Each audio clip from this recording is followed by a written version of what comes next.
नमस्कार दोस्तों।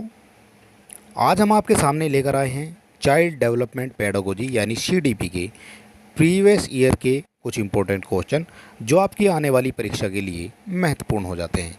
तो चलिए देर न करते हुए शुरू कर लेते हैं और देख लेते हैं एक एक क्वेश्चन सीटेट 2024 के लिए। सारे क्वेश्चन इम्पोर्टेंट हैं, इसी तरह के क्वेश्चन आपसे पूछे जाते हैं हर बार आपकी परीक्षा में।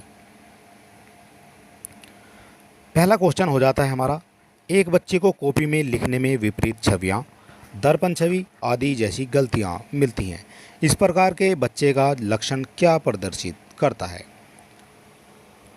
दर्पण में कमी, दर्पण की छवियां जैसी गलतियां मिलती हैं, तो ये हो जाता है अधिगम्य असक्तता। इसका करेक्ट आंसर हो जाता है अधिगम्य असक्तता। एक औसत बुद्धि वाला बच्चा यदि भाषा को पढ़ने एवं समझने में कठिनाई प्रदर्शित करता है तो वह बच्चा किस लक्षण को प्रदर्शित कर रहा है? तो वह बच्चा लक्षण को प्रदर्शित कर रहा है पठन अक्षमता यानी डिसलेक्सिया जिसको कहा जाता है। क्वेश्चन नंबर 3 हो जाएगा, डिसलेक्सिया किस प्रकार से संबंधित है? डिसलेक्सिया किस प्रकार के विकार से संबंधित है? तो ये हो जाती है पठन विकार से।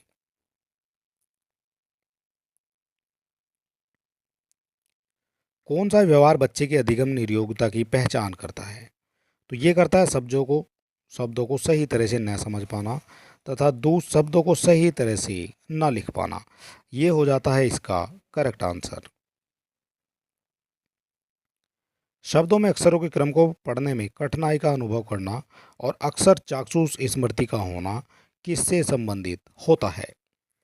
तो ये भी आपका हो जाता है डिसलेक्सिया। ठीक है, ये होता है आपका पढ़ने संबंधी विकार। गतिक कौशलों में अधिगम निर्योग्यता क्या कहलाती है? अधिगम निर्योग्यता क्या कहलाई जाएगी? तो ये कहलाई जाती है आपकी डिस्प्रैक्सिया। सीखने संबंधी निर्योग्यताएं सामान्यतः किस बच्चे में पाई जाती है? सामान्यतः किन बच्चों में पाई जाएगी? तो ये पाई जाएगी सामान्यतः उन बच्चों में पाई जाती है जिनके पैतृक अभिभावक इस प्रकार की समस्याओं से ग्रसित होते हैं।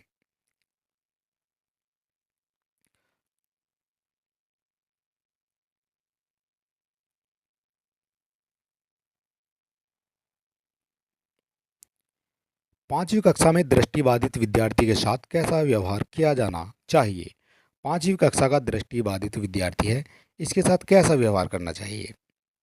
तो इसका जो आंसर है वो हो जाता है विद्यार्थी के साथ कक्षा में सामान्य रूप से व्यवहार किया जाना चाहिए और श्रव्य सीडी के माध्यम से सहायता उपलब्ध कराई जानी चाहिए। ऐसा कहा गया है उत्तर प्रदेश की सरकार के द्वारा। द्विकारक लिखावट से संबंधित लिखने की योग्यता में कमी किसका एक लक्षण है? किसका लक्षण हो जाएगा? तो ये लक्षण हो जाता है आपका डिस्ग्राफिया का। डिस्ग्राफिया का लक्षण हो जाता है। क्वेश्चन नंबर 10 हो जाएगा, कौन सा अनुच्छेद यह कहता है कि धर्म और भाषा के आधार पर आधारित अल्पसंख्यक अपने अनुसार शिक्षा संस्थानों को स्थापित कर चला सकते हैं? कौन सा अनुच्छेद कहता है?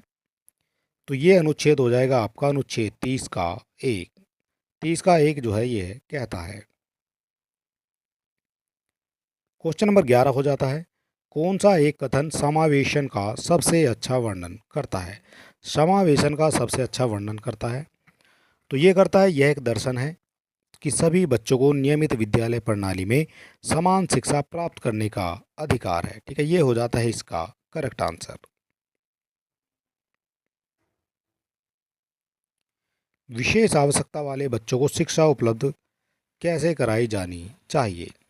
शिक्षा उपलब्ध कैसे कराई जानी चाहिए? तो ये कराई जानी चाहिए अन्य समान बच्चों के साथ में ही। समावेशी शिक्षा किससे संबंधित है? समावेशी शिक्षा किससे संबंधित है? तो समावेशी शिक्षा हो जाती है कक्षा में विविधता का उत्सव मनाने से।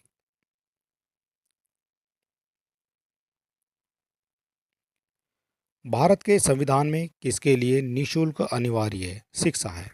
भारत के संविधान में किसके लिए निशुल्क अनिवार्य शिक्षा है? यह 14 वर्ष तक के सभी बच्चों के लिए, यानी कि 14 वर्ष से जो कम उम्र के बच्चे हैं उनके लिए निशुल्क शिक्षा का प्रावधान किया गया है। सफल समावेशन के सिवाय किसकी आवश्यकता होती है? सफल समावेशन के सिवाय किसी की आवश्यकता होती है? तो ये आवश्यकता होती है पृथक्करण की। विद्यालय में नियमित उपस्थिति के लिए वंचित बच्चों को प्रोत्साहित करने का कौन सा तरीका सर्वाधिक उपयुक्त होता है? तो सर्वाधिक उपयुक्त जो तरीका है वंचित बच्चों को प्रोत्साहित करने का, वो होता है आवासीय विद्यालय खोलना।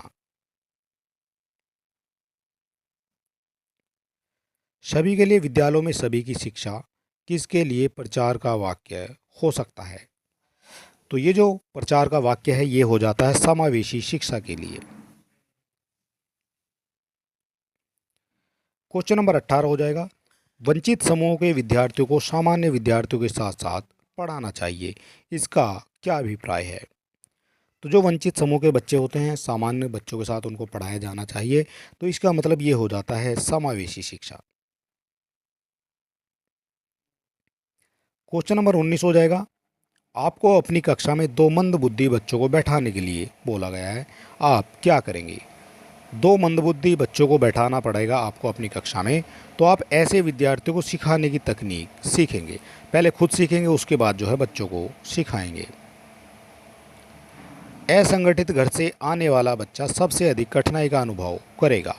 जो असंगठित घर से आने वाला बच्चा है वो सबसे ज़्यादा कठिनाई का अनुभव करेगा, तो वो करेगा स्वतंत्र अध्ययन में।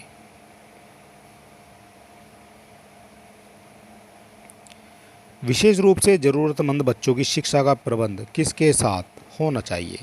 किसके साथ होना चाहिए शिक्षा का प्रबंध? तो ये होना चाहिए दूसरे सामान्य बच्चों के साथ में।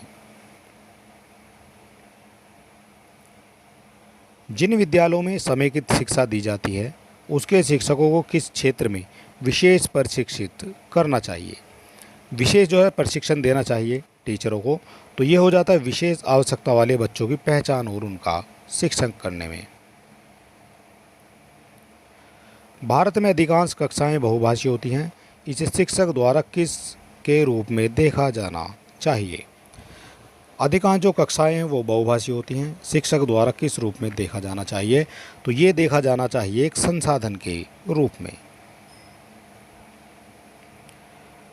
पृथक पृथक समजातीय समूह के व्यक्तियों के प्रति बच्चों की अभिव्यक्ति साधारणतः किस पर आधारित होती है? साधारणतः किस पर आधारित होती है? तो ये आधारित होती है उनके अभिभावक की चित्र वृत्ति पर।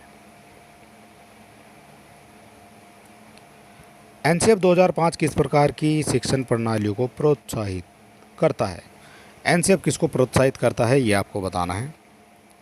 तो एनसीएफ प्रोत्साहित करता है ये समावेशी शिक्षा को।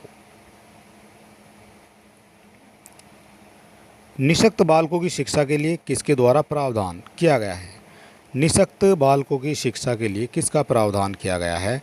तो ये किया गया है समावेशित शिक्षा पर।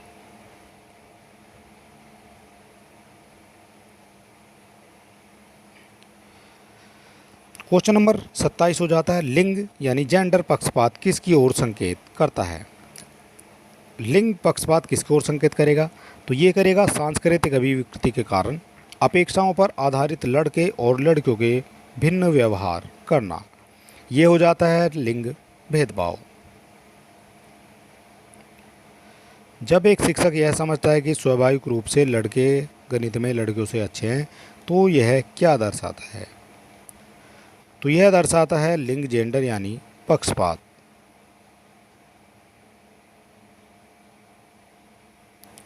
विद्यालय में लिंग भेदभाव को बचाने का सर्वोत्तम तरीका क्या हो सकता है? लिंग भेदभाव को बचाने का जो सर्वोत्तम तरीका है वो हो जाता है शिक्षकों द्वारा उनके लिंग पक्षपातपूर्ण व्यवहारों का जो है अधिसंज्ञान लेना। अगला क्वेश्चन है, राज्य स्तर की एक एकल गायन प्रतियोगिता के लिए विद्यार्थियों को तैयार करते समय एक विद्यालय लड़कियों को वरीयता देता है, तो यह क्या दर्शाता है? तो ये दर्शाता है आपका लैंगिक पूर्वाग्रह। और इससे पहले अगर अभी तक आपने हमारे चैनल को सब्सक्राइब नहीं किया तो आप सब्सक्राइब कर सकते हैं, वीडियो को अपने दोस्तों में भी शेयर कर सकते हैं। तो चलिए दोस्तों, मिलते हैं नेक्स्ट वीडियो में, तब तक के लिए नमस्कार।